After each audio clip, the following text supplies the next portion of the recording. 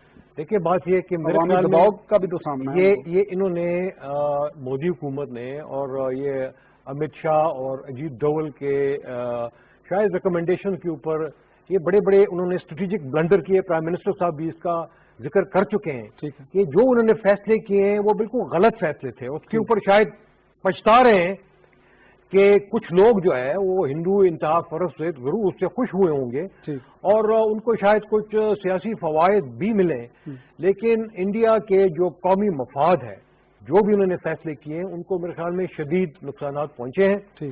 اور میرے خیال میں ان کو یہ احساس ہو رہا ہے، آہستہ آہستہ احساس ہو رہا ہے کہ جو فیصلے تھے وہ غلط تھے.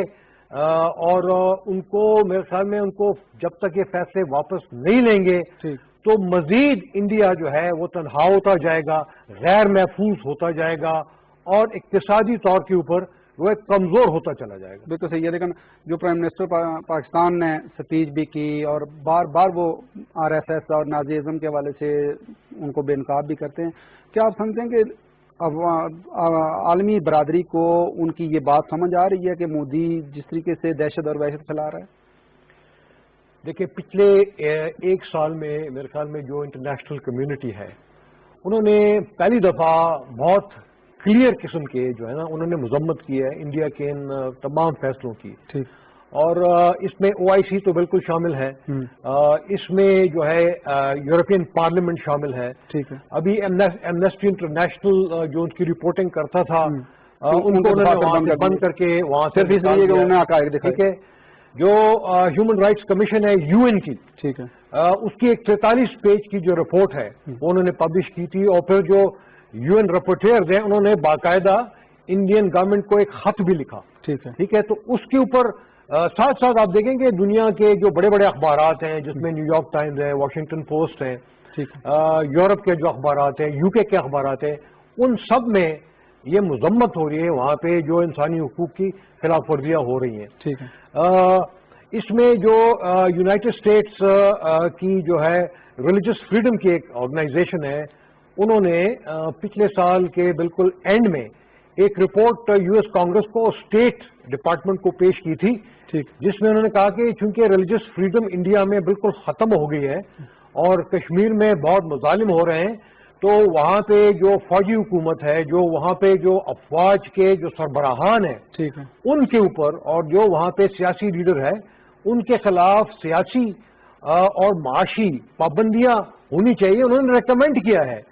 تو OIC کو بھی میرے خیال میں پاکستان نے کئی دفعہ OIC سے یہ ریکویسٹ کی ہے کہ یہ جب تک انڈیا کے اوپر کچھ پابندیاں نہیں لگتی تو وہ پریشر جو ہے ان کے اوپر بنے گا نہیں.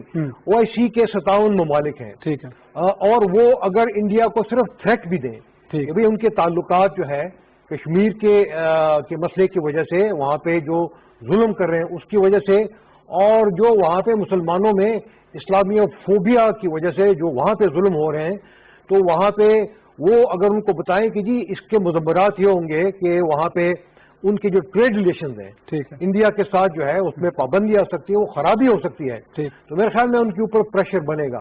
ساتھ ساتھ OIC ایسا کر سکتا ہے؟ بالکل کر سکتا ہے, میرے خیال میں کر سکتا ہے. اور یہ تو کووڈ-19 کی وجہ سے میرے خیال میں جو فارن منسٹری کی کانفرنس ہے وہ شاید کچھ ڈیلے ہو گئی ہے, پوسٹ پون ہو گئی ہے. ٹھیک, لیکن میرا خیال ہے کہ وہ اس کے اوپر ضرور یہ کانفرنس کریں گے. لیکن آپ کیا سمجھیں گے ہندوستان پہ دباؤ بڑھے گا آنے والے؟ بڑھے گا. دیکھیں ٹرکی ہے, ملیشیا ہے, اور بہت سارے ایسے ممالک ہیں, ایون UAE نے کئی دفعہ اس کے اوپر تشویش کا اظہار کیا ہے, قطر نے تشویش کا اظہار کیا ہے.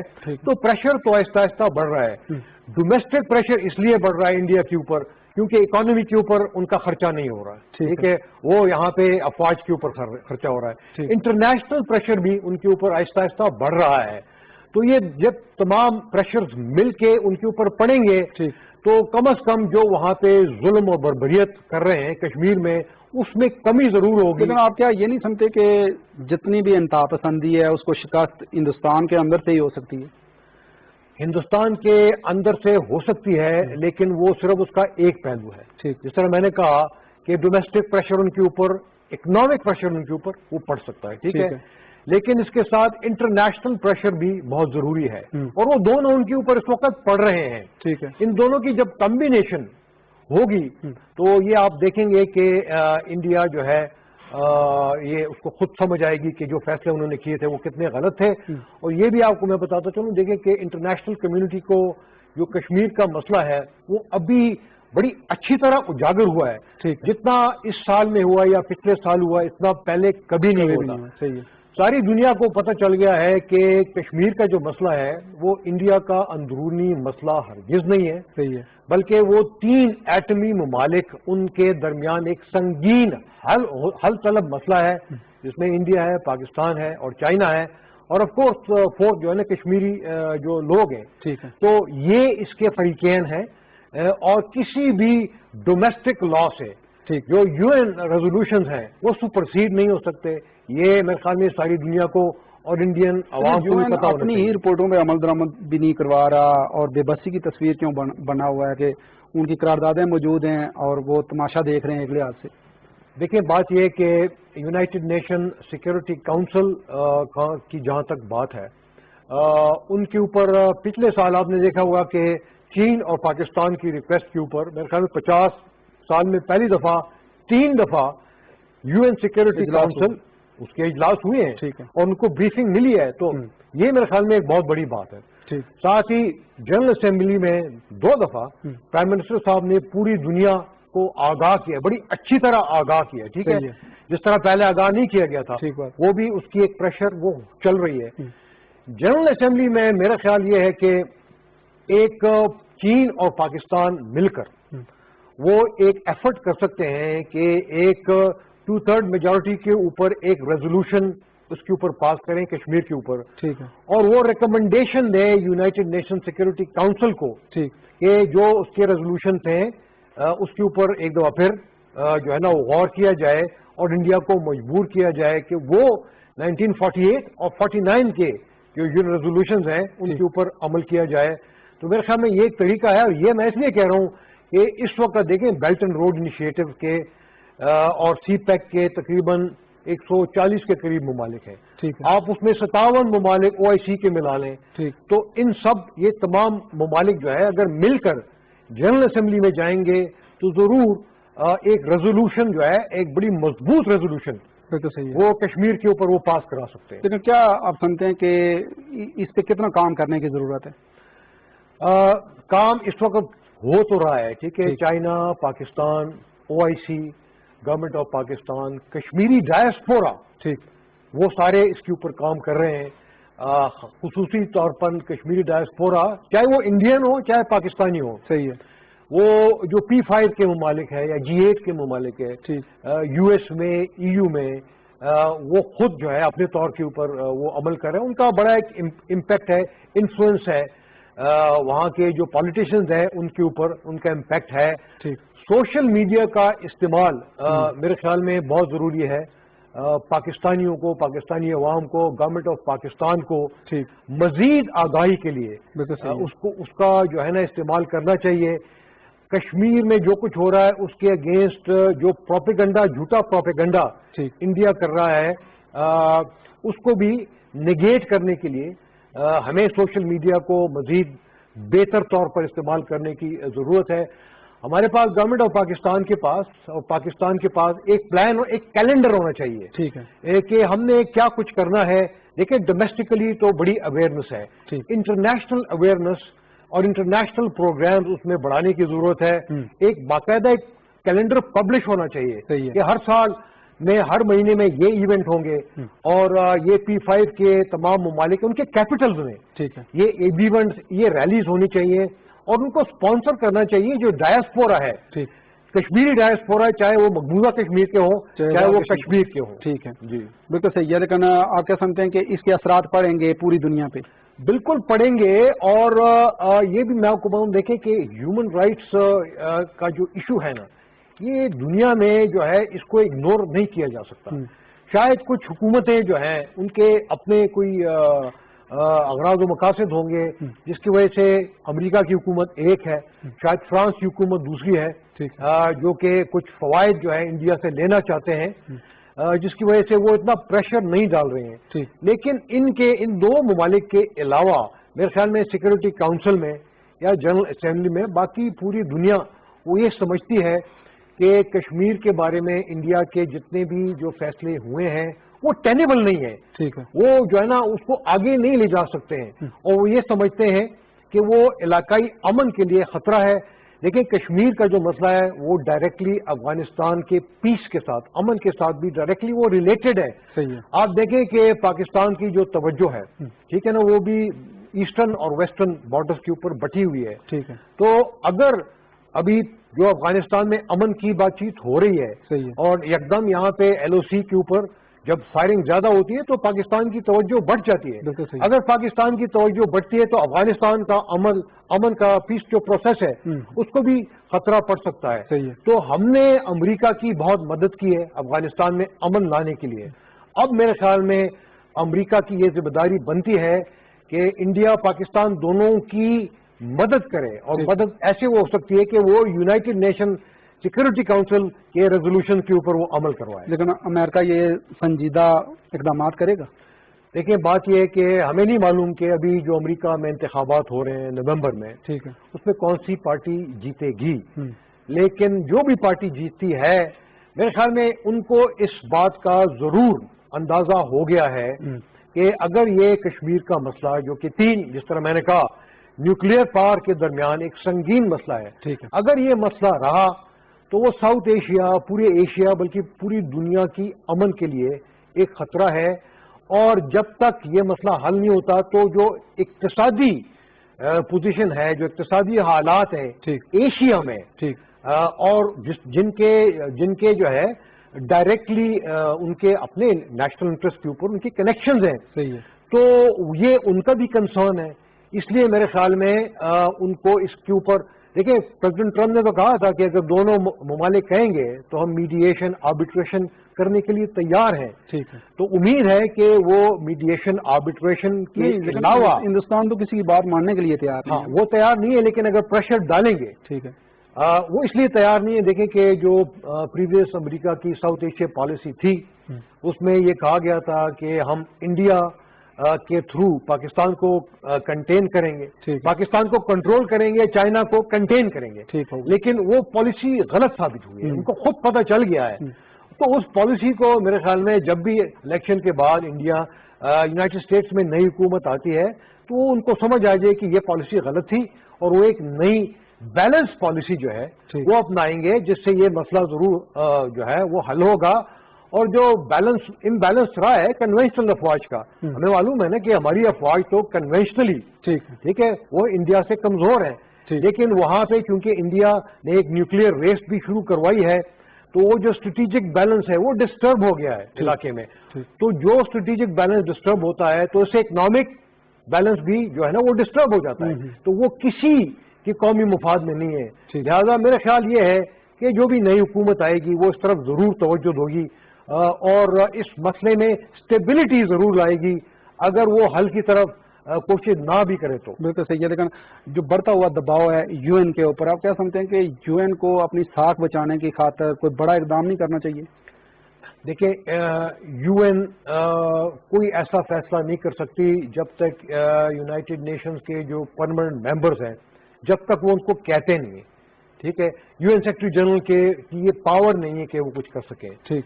تو یہ میرے خیال میں پاکستان کو، چائنا کو، پاکستان کے باقی دوست ممالک کو P5 کے ساتھ بات چیت مزید کرنی پڑے گی. ٹھیک. ان کو جو ہم نے ابھی باتیں کی ہیں ٹھیک. ان کو کنونس کرنا پڑے گا کہ علاقے کی، دنیا کی سلامتی کے لیے یہ ضروری ہے کہ P5 یہ بیٹھیں اور جو پرماننٹ ممبرز ہیں سیکیورٹی کاؤنسلز کے وہ اس کے اوپر عمل کرائیں.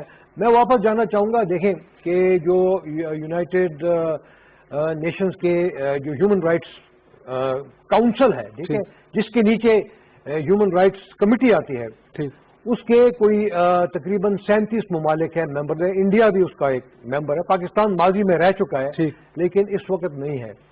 تو اس کا یو این کا جو کاؤنسل ہے، ہیومن رائٹس کا جو کاؤنسل ہے، ٹھیک، اس میں ایک محکمہ شکایات بھی ہے. ٹھیک ہے، ٹھیک ہے، اور اس میں افراد بھی جا سکتے ہیں، ادارے بھی جا سکتے ہیں. ٹھیک ہے. تو میرے خیال میں پاکستان کو یہ مسئلہ ابھی ان کے پاس اٹھانا چاہیے. اس کے ایک پریزیڈنٹ ہے اور 5 وائس پریزیڈنٹ ہیں. ڈائریکٹلی ہمیں ان کے پاس جانا چاہیے. بالکل صحیح ہے. اور جو وائلیشن ہو رہی ہیں وہ لے جانی چاہیے. ساتھ ہی مقبوضہ کشمیر کی جو ہیومن رائٹس کمیٹی تھی جو کہ ابھی انہوں نے کالعدم کر دی ہے، ٹھیک ہے، وہ بھی میرے خیال میں ابھی ان ایگزائل. صحیح ہے. وہ اگر امریکہ میں ہو، برطانیہ میں، اس کو مزید وہاں پہ فعال کیا جائے تو وہ بھی ڈائریکٹلی جو ہے وہ ان کے پاس وہ جا سکتے ہیں. اور وہ جب جائیں گے تو اس مسئلے کو ضرور دوبارہ اٹھائیں گے، اور جب دوبارہ اٹھائیں گے تو ان کے اوپر پریشر مزید بڑھے گا انڈیا کے اوپر. بالکل صحیح ہے، پریشر بڑھے گا. جنرل صاحب آپ کا بہت شکریہ، آپ نے ٹائم دیا. جی ناظرین، پروگرام آپ نے دیکھا اور اس خطے کی سلامتی، دنیا کی سلامتی کے لیے ضروری ہے کہ مسئلہ کشمیر حل ہو اور اقوام متحدہ بھرپور رول ادا کرے تاکہ اس پوری دنیا میں اور اس خطے میں امن آ سکے اور کشمیریوں کو آزادی نصیب ہو سکے. اسی کے ساتھ ہی راشد یعقوب خان کو دیجیے اجازت. اللہ نے